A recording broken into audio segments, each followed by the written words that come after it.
The Holy Gospel according to Luke, the 9th chapter. Glory to you, O Lord.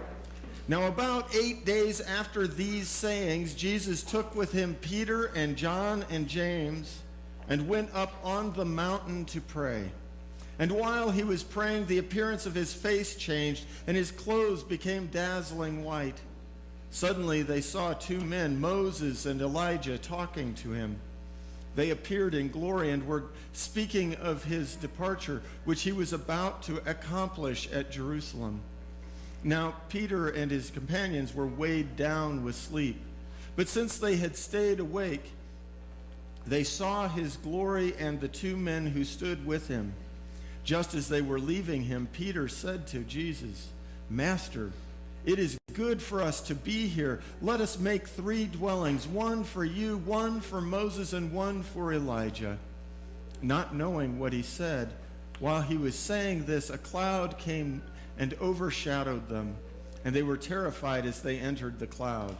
Then from the cloud came a voice that said, "This is my son, my chosen, listen to him." When the voice had spoken, Jesus was found alone.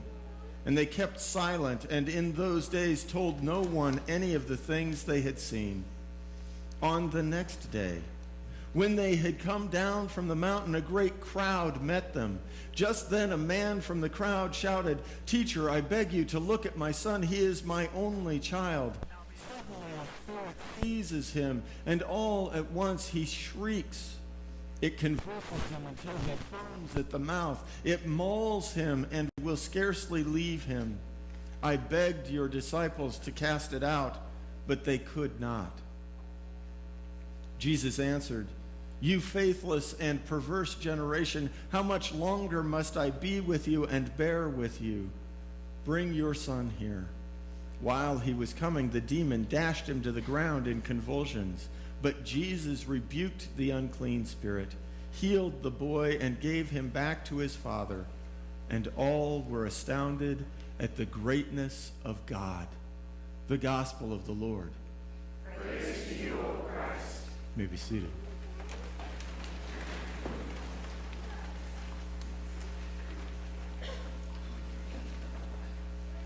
The year was 1991. I had never gone to a youth gathering when I was in high school. No experience of it.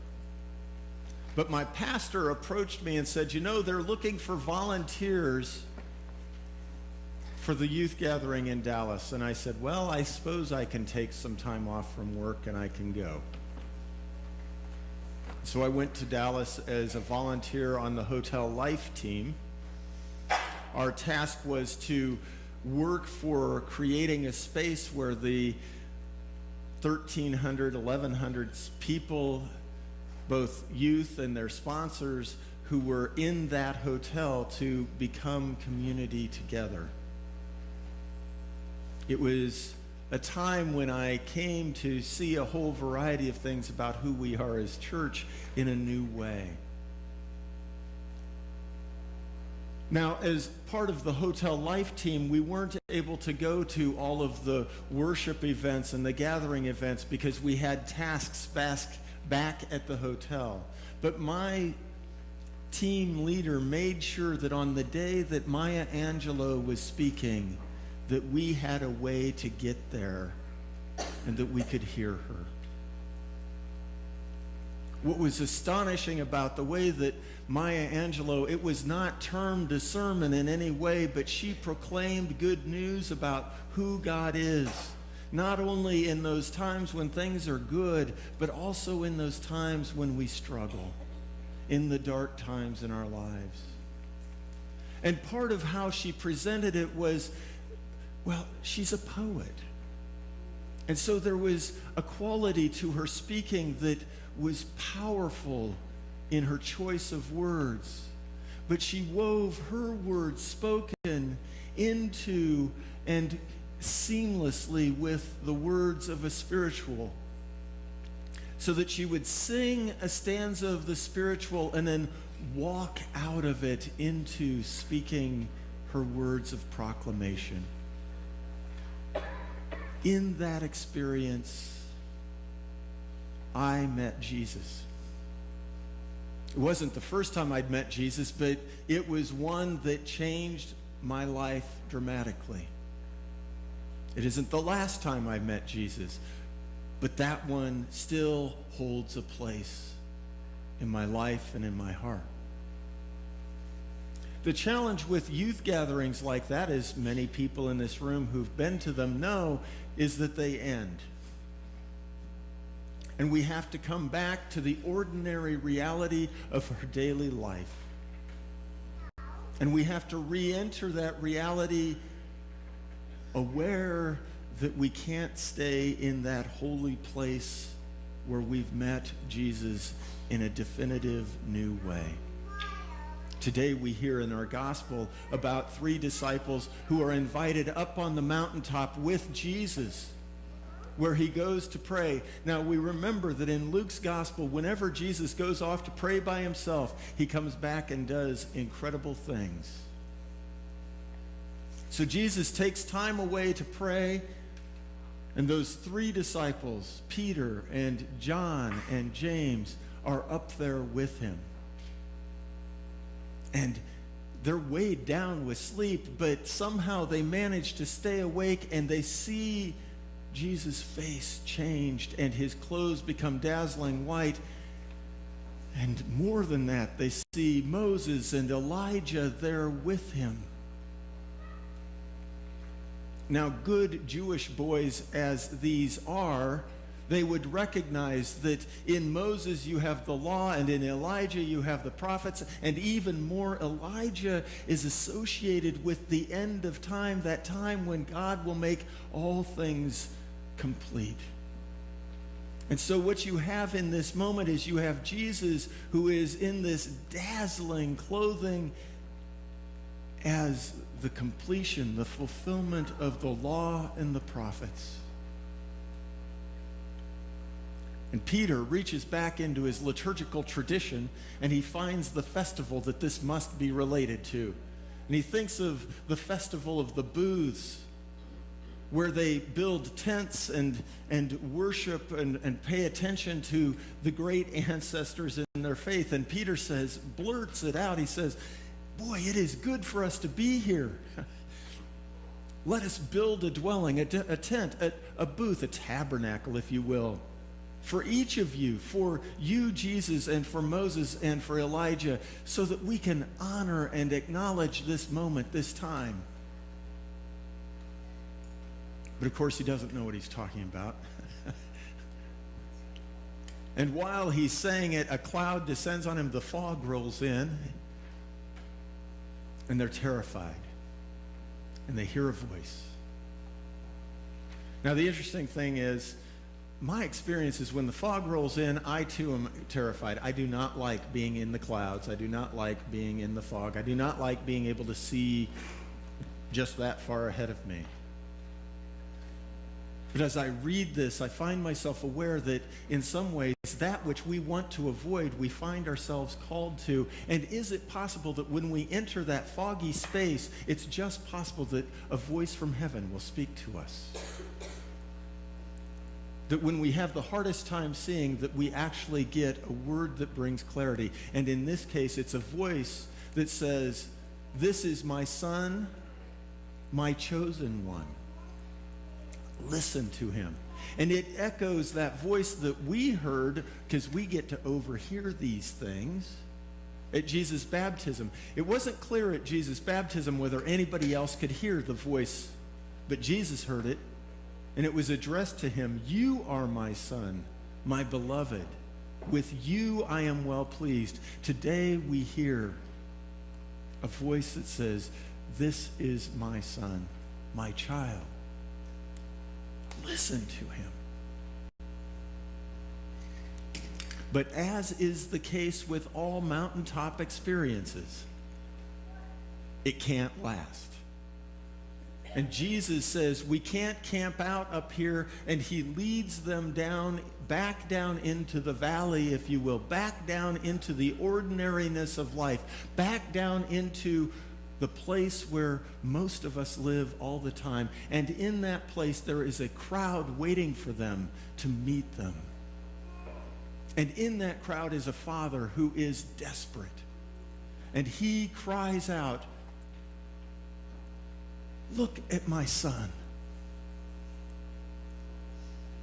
Look at my son. He is cast into convulsions. He is mauled by what is afflicting him. It's horrible. I begged your disciples to heal him, and they couldn't." And Jesus says, "Bring him to me." He intervenes. He casts the demon out. He restores the son to health, and he returns the boy to his father.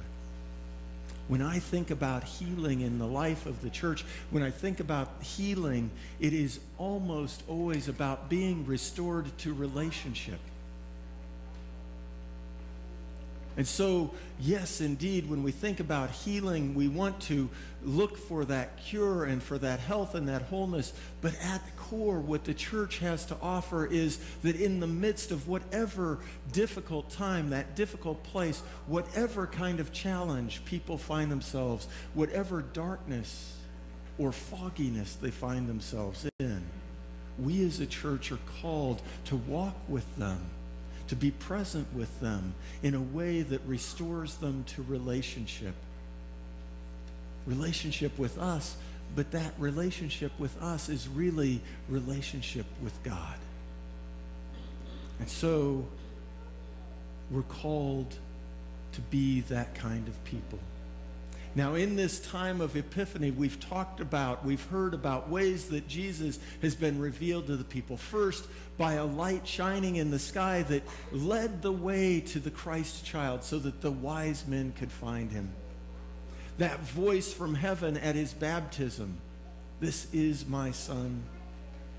Actually, you are my son, huh? But also Jesus at the wedding of Cana, where he turns water to wine and his glory is revealed and his disciples believe in him. And then he goes to his hometown synagogue and he picks up the scroll of Isaiah and he reads those words, "The Spirit of the Lord is upon me, because I have been anointed. He has anointed me to bring good news." And he goes on. And then last week, just in case we think it's just for us inside the room, he says, it's not just about those of us who are already here, it's also about those folks out there. And he shows that God can be kind of hard to control. And the people don't like it much. In fact, they try to throw him off of a cliff. Today, 8 days after he has predicted his death and resurrection, 8 days after he has called his followers, his disciples, to take up their cross and follow him, 8 days after he has told them that those who will try to cling to their lives will lose it, and those who lose their life for his sake will gain life, 8 days after that, he takes these three up onto a mountain.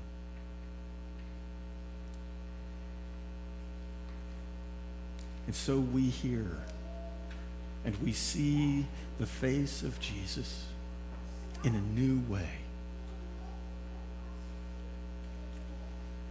2 weeks ago, I invited you to think about ways that you experience and see God present. So what I want to do is just ask you to take a moment now. Think about the last week or so.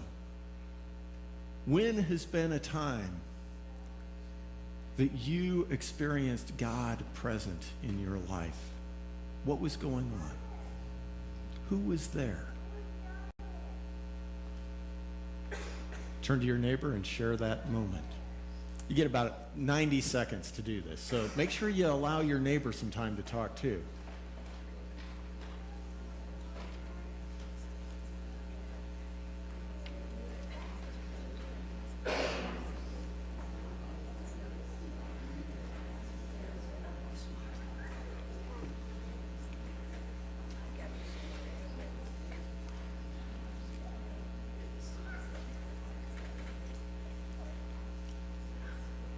There's your mountaintop.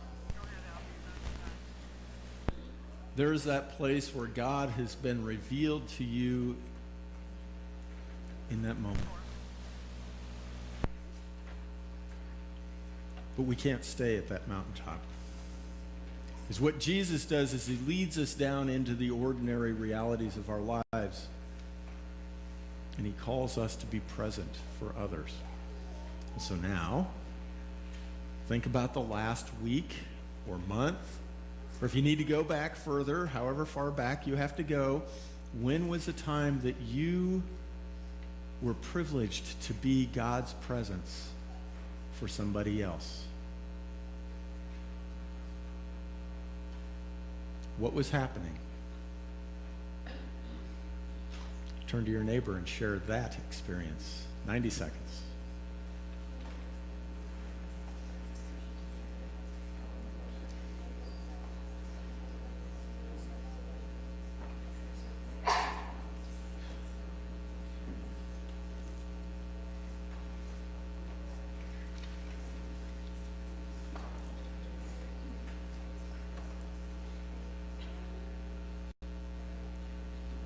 At the early service, the later time, the second question, actually, it was much quieter. I wondered if it was possible that our tendency towards thinking that to speak that I was God's presence goes against our call to be humble in some way. That it's hard to say, I was God's presence for reconciliation and healing in that moment is a hard thing. But the truth of the matter is we're called to it. We're called to be at the mountaintop as we gather for worship and as we come and we hear God's word proclaimed and as we experience God present in the sacraments. And we are energized and gifted so that we can go out into the world and leave the mountaintop, go into the dailiness of life in such a way that we can be God's presence for healing and wholeness and restoration and life. But we can't stay down there in the dailiness of life either. We also are called back to the mountaintop. And so we enter into a process of continually into this dynamic reality. Pastor Heidi Newmark is a Lutheran pastor who served a congregation in the South Bronx. And at some levels, it's easy for us to quickly say, the South Bronx has nothing to do with us, huh? But the reality is that she was serving a congregation of European immigrants whose neighborhood had changed around them. And they were a little scared of the folks who were out there. She talked about early in her ministry there, about every other day they had to go out and repaint the front door of the church because of graffiti. And then they decided to have the kids in the after-school program paint graffiti on the door based on Bible stories. And the problem started to go away. And over time, she worked to help them open up and go out into the community, their community, just as we are called to go into our community and be God's presence. And so in her memoir, it's called Breathing Space, she writes about this congregation and her ministry there and this story about Jesus. By the way, the name of the congregation she was serving was Transfiguration Lutheran Church. She writes, when Peter and the others came down the mountain, they found a father and a child gasping for life. But Jesus rebuked the unclean spirit, healed the boy, and gave him back to his father. And they found transfiguration. And so it is. When the disciples of this Bronx church unlocked the doors of their private shelter and stepped out into the neighborhood, they did meet the distress of a community convulsed and mauled by poverty, corruption, and crime. but they also discovered Transfiguration as a congregation in connection with others. Transfiguration behind closed sanctuary doors existed in name only. The glorious reality was outside in the most unexpected places. Like Peter, we wanted to build, but the construction of space for grace was hardly a mountaintop experience. It was and is a costly investment on the ground level, worth every tear, every prayer, every cent. It is an investment to honor all that has been invested in us. Listen again to the Father. I beg you to look at my son. He is my only child. His words echo those of another. This is my son, my chosen. Listen to him.